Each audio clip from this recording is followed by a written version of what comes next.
FL Studio might look like a one-size-fits-all DAW, but it actually comes in 4 editions, and choosing the right one can save you cash or unlock features you didn't know you were missing.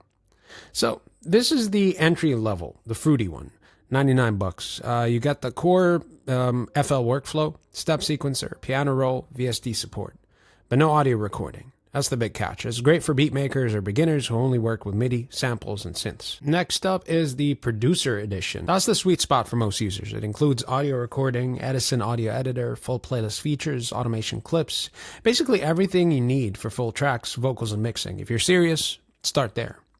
And you got the Signature Bundle, which is built on Producer Edition by adding extra plugins like New Tone or Pitch Correction, and if Video Player for syncing the visuals.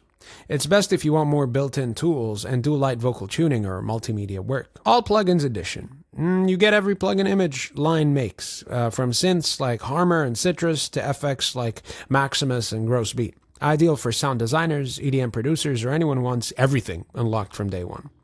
All editions come with lifetime free updates, which is amazing. You can buy once and you'll never pay again for new versions. That's so rare for DAWs. So go fruity. If you're just starting out and you don't need to record, go Producer. If you're making full songs, recording vocals or mixing, Signature. If you want more tools without buying plugins later. And All Plugins if you're a all-in-one FL Studio and want the full creative arsenal. If this helped, give it a like and maybe hit subscribe for more no BS breakdowns like this.